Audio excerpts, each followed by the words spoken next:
Hello, you wonderful people, and welcome to another episode of Super-Fanta-Fi. This being a show where I talk about TV shows of the supernatural, fantasy, and or science fictional genre. For today's episode, I'm going to talk about Season 1, Episode 2 of The Power. A lot of really interesting things went down in this episode, so let's break it down. So obviously things have expanded even more. I don't know what the time frame is between Episode 1 and 2.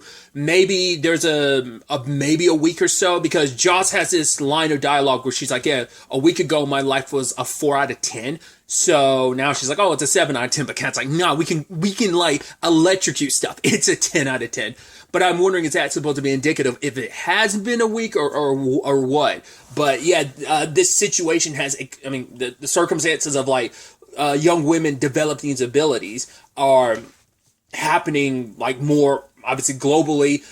With Tatiana's storyline, let's kind of start there. I mean, we first and foremost find about her circumstances. She was kind of being raised to be this Olympic champion, but it was kind of like the thing of like, it was all on you, your mom putting pressure on you. Now, it's unclear whether or not her dad, I think her dad was either on the sidelines or, because later on she finds out like, dad died. How'd that happen? It's like, was it his heart? It's like the drink, and it's like, oh, okay. So that didn't seem that surprising to Tatiana, but yeah, the fact is that she was kind of like turned into like this Olympic person, and it was pushed by her mom. And her mom, because it's like, right, we're putting all our hopes and dreams on you. And it's like, yeah, you have to be ambitious, but you can't let people see that you're ambitious because we want people to like you. Oh, you can't eat too much because you won't be able to do cartwheels, but your sister can't eat a lot because she needs to make sure you eat. So it's like there's no like it's consistent with its inconsistency,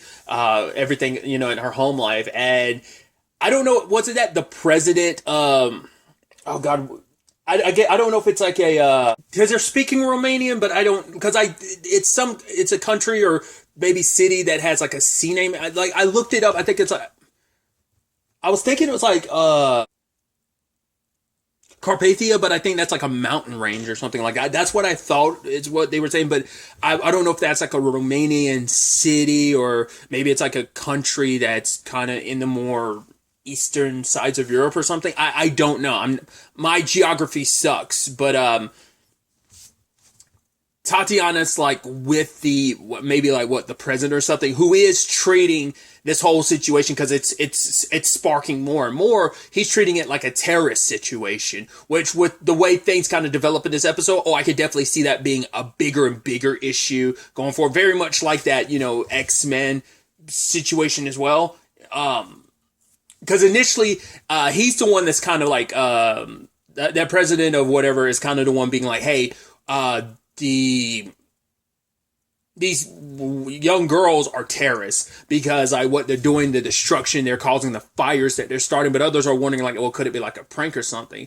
Tatiana does look out to the crowd. She sees a little girl, but the little girl has like a little bit of a burn mark on her face. It seems like it might be related to this. So I don't know whether it's that or whether this, like when Tatiana saw her, she kind of thought about her own childhood or something like that. It just because she comes from a very, like, I think, poor side. I mean, it seems like that country in general, it's just in a very bad way, but she is with someone, and who knows the full extent of her circumstances, but maybe being an Olympian had got her and put her in a position where all this can happen. And essentially she is with I say right person in a sense of this person is wealthy and I don't have to worry about anything. It's just like, yeah, everyone, I gotta play like the hot eye candy.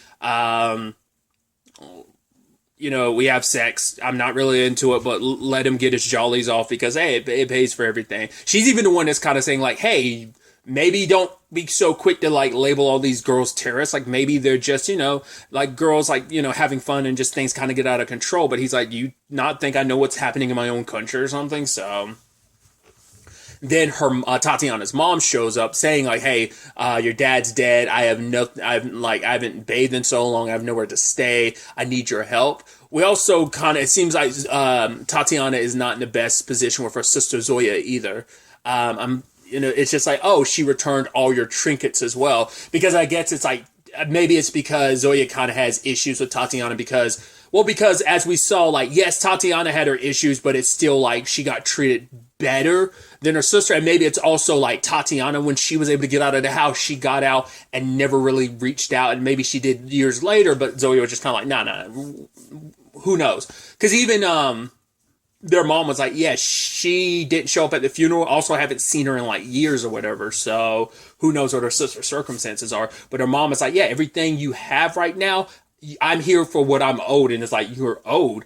I did this on my own. And it's like, and she's also making it clear, like, you act like this didn't cost me. It's like, you want your slice of the pie. You didn't have to go through what I went through. Not only like your judgment, your abuse, you pushing me, you never really fully doing anything for me. You putting your expectations and your wants on me, my shoulders as a teenager. But it also seems like maybe it's just a situation of like, I mean, especially the circumstances she's in right now, like I said, like with the potential president or whatever, like it's like I said, I think he's the president, but maybe I don't remember what the guy she's with, like his position, but she's like, you have no idea what it cost me, because her mom's also being like, oh, you got surgery. Look at you, you fancy bitch. And it's like, because she wanted to reinvent herself and to get away as far from probably who she was as she can. Like, try and change as much of herself to get away, or just maybe this is a byproduct of having to like get to where she is right now, like how much I had to sacrifice, how much I had to change about who I am to get where I am right now. And you want to act like you did anything, that you were a part of this. Nah, this was all me. I'm the one that made the sacrifices. You didn't do jack shit for me. All you did was like yell at me and push me, and so that's all.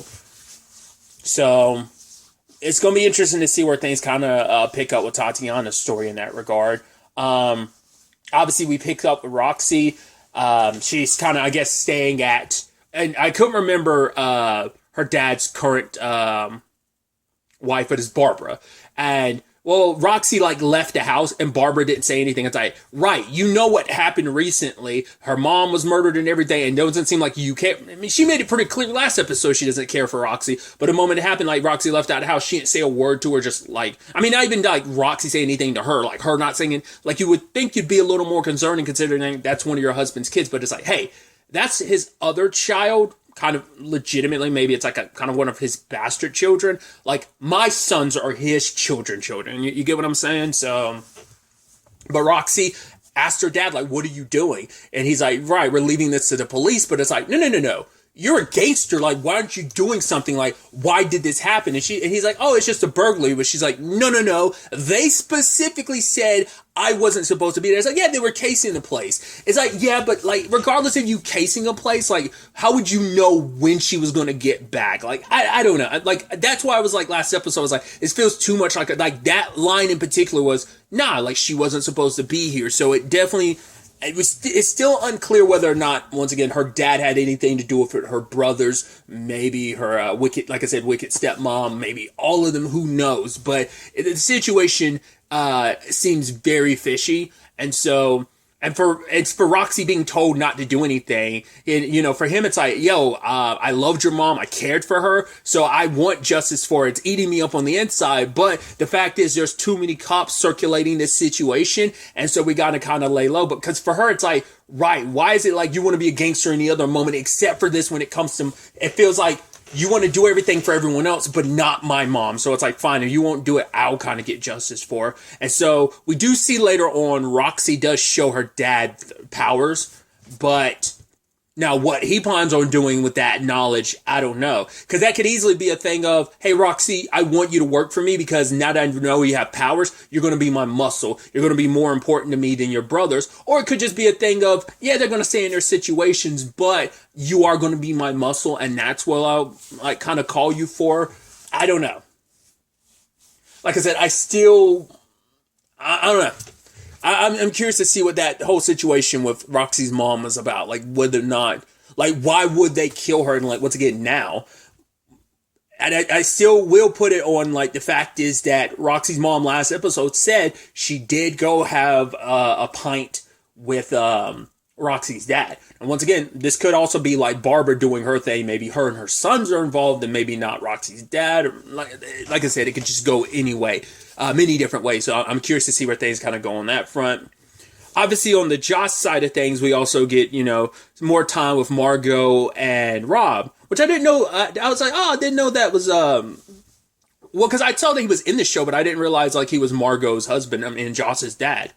John Lee was on. I was like, hey, that's cool. Also, I just did not realize this until I was looking it up. The actress who plays Joss,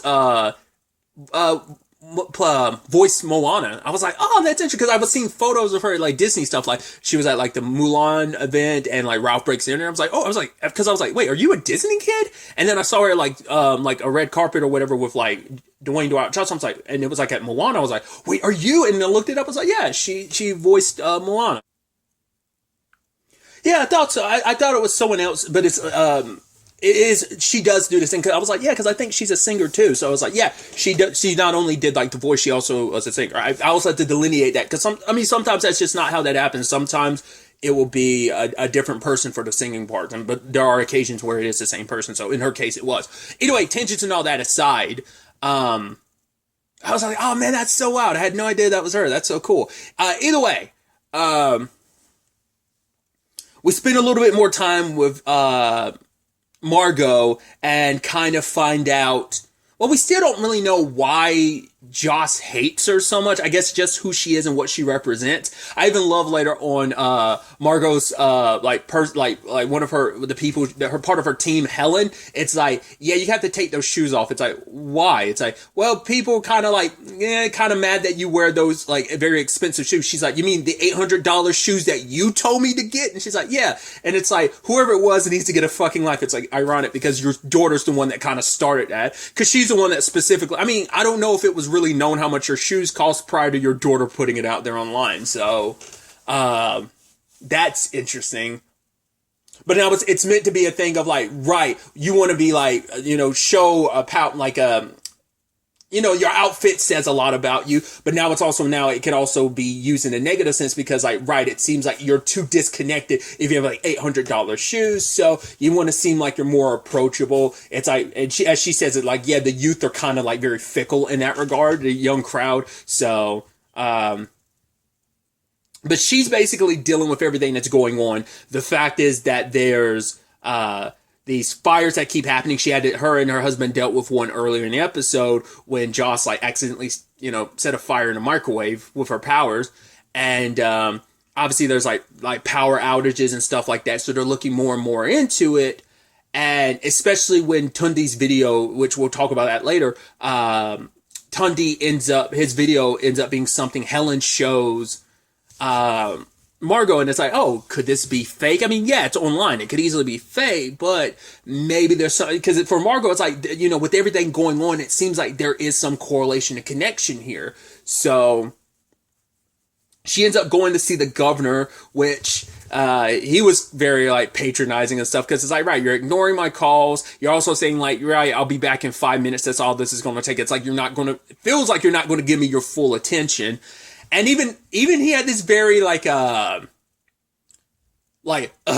type of approach when she was like putting down her skirt, because I think as it kept coming up or whatever, and he was just kind of like, he was like, and walked over and opened the door. Like, rather than being like, hey, I'm sorry, are you feeling uncomfortable? Let me open the door and make sure you're okay. Like, he just didn't want this to be a situation where like anyone can misconstrue it. He's like, oh, if you're feeling uncomfortable, fine, open the door. Like, he felt so bothered by it. It's like, that doesn't help. And then also it's like, oh, don't get your, like, you're kind of getting your panties in a bunch. And she's like, what? I'm getting my what and what? He's like, I mean, you know what I mean. She's like, yeah, of course I know what you mean. Like, it just irks her. But, it is that, I mean, it's a conversation, because I know, like, there's going to be that pushback of, like, oh my God, this story, so, whoa, blah, blah, blah. But the thing is, there is that thing of, you're a woman, you're not allowed to, like, because she's like, yeah, if I, like, flip out or wherever, oh, I'm emotional, I'm irrational, I mean, once again, like, we saw that with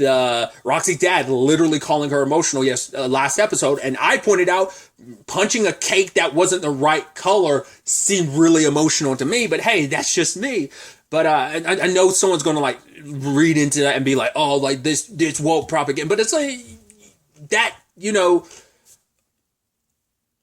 I mean, because you also have, like, those stereotypes. I mean, just using the example of, like, oh, oh, like you speak your mind. It's like, oh, here you are. Like, especially if you're a black woman, you're the angry black woman. It becomes that type of conversation. So I could see that in Margot's case of like, yes, especially in politics, people will constantly use that as you like, oh, there she go being hysterical again. Which once again, that's oh man, that's a beautiful world that's kind of been used against women throughout history. Like, oh, she's having one of her episodes. Oh, she's acting hysterical. So it is that frustrating thing of like, I mean, once again, she had brought it up like, right, so-and-so, I think she was specifically talking about the governor. He can wear like $1,000 shoes. No one says anything about him, but the moment I wear like $800, why is that an issue? Why isn't he getting chastised for that? To be fair, once again, the person who started all that was your own daughter. So what I guess it stems from you weren't around. You're so busy, and it's like, but also like maybe you're in that tumultuous age where it's like, yeah, all teenagers go through that phase of like, I hate you, mom. I hate you, dad. It doesn't seem like she has as much beef with her dad. Because her dad, like Rob was joking, like, babe, we've been married for 20 years. You haven't learned a single lick of Spanish? I mean, I get your Rosetta Stone and everything, and Joss had to add the side note of, well, she's too busy to learn another language. So it seems like that's a draw to a lot of her animosity. It just also feels like that thing of it's one of those parent things of no matter what you do, your kids are going to resent you for whatever stupid reasons. Like every little thing you do, like, oh, I say the wrong thing. I do the wrong thing. Like I'm not doing enough in this regard. I'm doing too much in this regard. You can't win sometimes, especially with a teenager. So once again, we haven't really dived into what her beef with her mom really is. I mean, who knows? Maybe in the past they actually had a really, really good relationship. So. And kind of tying into the Margot stuff is the stuff with Rob. The fact is I don't know if he found out what Rob actually is. I think he's a doctor because he was like a patient was brought to him. Her name's Sarah, and she's on a laundry list of medications, and apparently it stems from an explosive, was it bipolar disorder that she kind of has. And it's something that, and even like Sarah's mom was saying, like, yeah, nothing I ever do is good enough. Like she doesn't just like dislike me. She hates me. She hates everyone. But she has the electricity scar. Once again, it's the way there's a specific name for it, but he was saying basically it comes about because of electrical burns. And it's like, right, could someone be hurting her? And so he starts kind of seeing like, all right, there's something more to this when, he's in a car with, he's trying to bond with Joss, but then Joss accidentally electrocutes the radio and everything. He's like, whoa, are you okay? Like, what's going on? And she's just like, whatever, it's probably your stupid radio. Obviously, she's keeping it secret because it's like, last thing I need is other people to know. I mean, because she's even keeping some of her friends in the dark. Her friend Yuki has no idea. Well, I'm wondering, does Yuki come from a very repressed family? Because she's like, yeah, like, what's happening with the girls is because they use vibrators, and Joss is like, wow, that is legitimate. The first time I've heard that.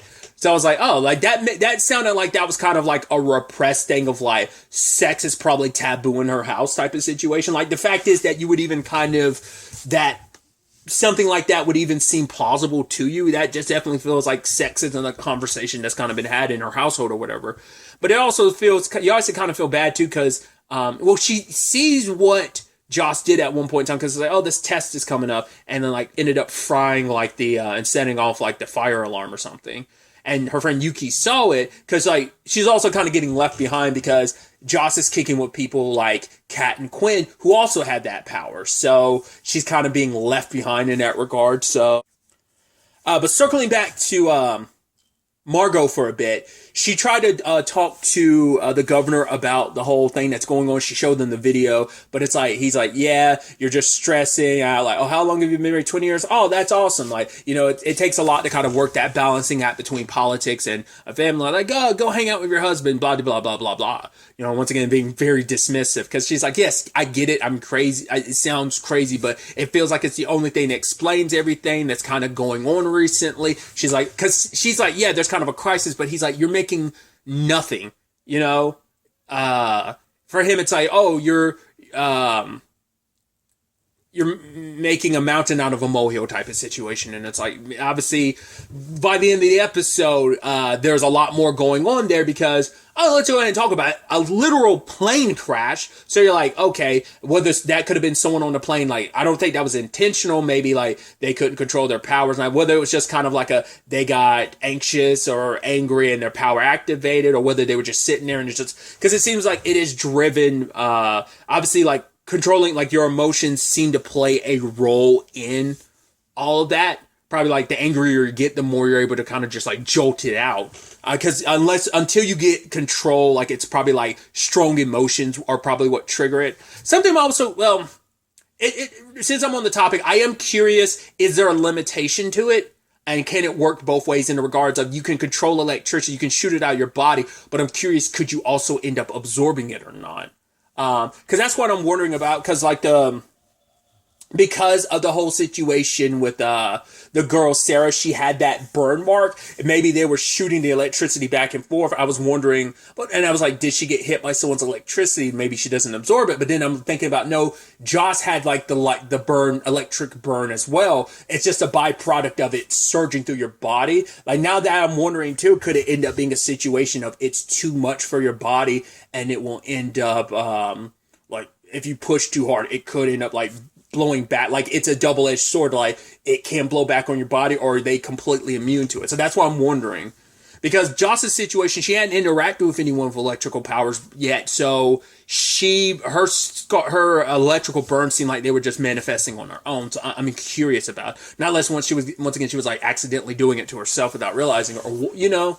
So I'm curious about that. But because the reason why I was bringing that up is because of the situation with Allie when she was in that store and she was looking at guns and the voice was like, no, you don't need that. What you have is more power. I mean, for one, it's something that can come out of nowhere. So it's better than a gun in that regard. Plus, once again, if it's infinite, so you have infinite ammo, who knows if you'd have to recharge or not? We don't know whether they're do they have a limit on like how much they can produce before it like completely taps them? Like, do they have like reserves and stuff? Like, if this was like a video game, do they have like an MP gauge or something like that the more they use it, the more it drains, and it takes a while for the charge to build back up or not? Because they kept saying Static Shock, which obviously makes me think of like Static Shock, but it also makes me think of Black Lightning, because like Jeff would have to like recharge every once in a while, so that kind of once again flows into that same conversation. But circling back to Margot, really quickly, I finish up that conversation I was having. The fact is, the plane crashed, and now it's like, oh, whoa, this is getting serious. Like, power outages, a plane crashing. The governor might not look at it as too much. We'll see, but maybe now he will. Like, that might be enough for Margot to really push. Like, yo, something is going on here. Like, the timing of just all this happening all at once is just a little too coincidental. So we'll have to wait and see on that front. Obviously, you had the whole situation with Allie. Her foster mother is on the news talking about what Allie did. It's like, oh, my husband was a good person. He didn't deserve this. It's like, well, we know he did.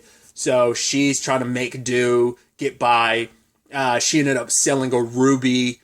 She was only going to get $100 for it, but then she kind of like, it's like, all right, do what the eel does and control it. And I thought she was actually going to use her electricity to do that, but it's like, no, she put on her acting cap, and she was like, oh, like, I'm dizzy. I gave up my blood. Like, they give you $50 a pint, so I've been donating my blood. But yeah, she got $150 for the ruby. She was making her way down the road, ended up meeting a dad and his daughters, and wanted to help out. First and foremost, that dad was like super irrational in that regard. It's like, she's like, oh, she did this to me. It's like, no, your daughter like touched the battery and stuff, like when it was, and he like pushed her, because she was trying to like probably help out, because that way she could help out and potentially get a ride and wouldn't have to continue walking. But the voice was like, yeah, the fact is the guy's patronizing, being like, oh, like, do you know, nah, I already got a guy on the way and stuff. And it's like, oh, like, you kind of ignore him, but you wanted to help out, and what ended up happening? It's like, it sucks, because it's like, yeah, like, there isn't a possibility that your daughter touched something that you immediately thought that she did something, but whatever, because it's like, oh, my daughter wouldn't lie. Like, if you did something, you did something. It's like, that sucks.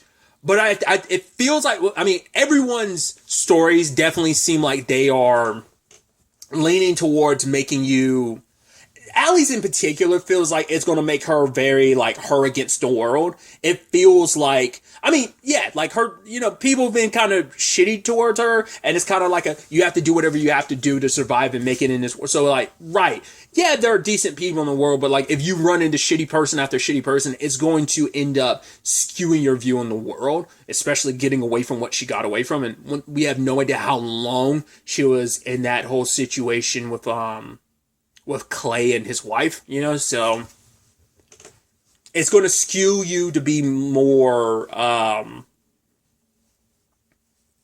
pessimistic when it comes to the world. Probably, like, rather than seeing the good, you might end up seeing a little bit more of the bad, unless it's people in your exact situation of young women who have these powers. And so she was asking why this was happening to her, and she kept stomping her feet, which shows the power is just your entire body. Obviously, shooting it through your hands is an easy way, but Allie kind of showcases, like, right, you can shoot it through your feet too. Once again, maybe you could just use your entire body kind of to erupt the electricity. We don't know the full scale of all of this, but when she was stomping her foot, like, we saw the electricity in the power line. Now, I don't know if that was something else, or I would assume that's just because, like, her power just, like, traveled through the ground up through those power lines and did that.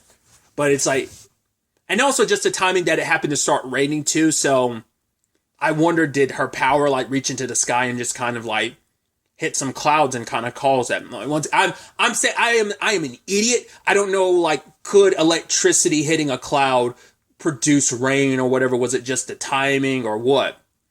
But this voice, which I'm curious if because it doesn't pop up on IMDb, so I'm wondering they're kind of hiding that for a reason, the voice. I was wondering if that was Adina Porter. Thing I best know her from is Indra from the 100. Amazon-wise, she was in the show, the short-lived show, Paper Girls. So I'm wondering, like, it sounds like that could be her voice, but, like, that's what I'm saying. Like, and like when you bring up the X-ray, it doesn't say that. I mean, maybe the information's out there, like, it's known, but, like, it sounds like that could be her, but maybe not. And the fact is they're not showing, that makes me wonder, is that because they're saving that as, like, a reveal of, like, who this voice is? Once again, why is it only Allie that hears it? Then there's a whole situation on Tunde's side of things with Nadudi, the aftermath of everything, and because of what happened to her face. I don't know if the video is out there, but what happened to her face, where she was, everyone's thinking, like, oh, it's juju. It's one of those areas where it's like, yo, like, they're very, very against magic. They see that witchcraft stuff as, like, demonic and satanic. So now, like, she's kind of got to suffer the ramifications of that because of what happened. So that's why she was probably keeping it very low key, but she used a very specific word where she was like, I guess, like, her dad's going to, like, have her go through some religious stuff to kind of, like, potentially cure her of all of this. Cause even Tunde's mom is like, yo, like, what's this all up to? Like, is she mixed up in witchcraft? But it's like, no, she's not a witch, but now it's like that's spreading. So now she's going to have to worry about that reputation. And now, like, her dad is going, that's why, like, her sister was like, yo, if my dad catches you here, it's going to be Nadudi's, like, sister being like, yo, if my dad catches you here, it's going to be an issue. I guess that's why, because now it's like maybe they feel like Tunde might have, like, dragged her into something, or maybe he knows about what she got mixed up in. So who knows what that's all going to turn into. It's like, right, his mom was like, don't get mixed up in this. Don't let your sister find out, because I don't want her, like, looking into this out of curiosity. And Tunde put the video online, and that's now other people starting to see it, and it's even on television. That's where Roxy saw the video. But once again, we saw with Margot, like, Helen showed her the video. So a lot of that's correlating and connecting. So it's definitely going to be interesting to see where all this takes us going into episode 3. But really, that's all I wanted to talk about. Till the next time we meet, be happy, be safe, live life to the fullest, and enjoy it. Good day, and goodbye.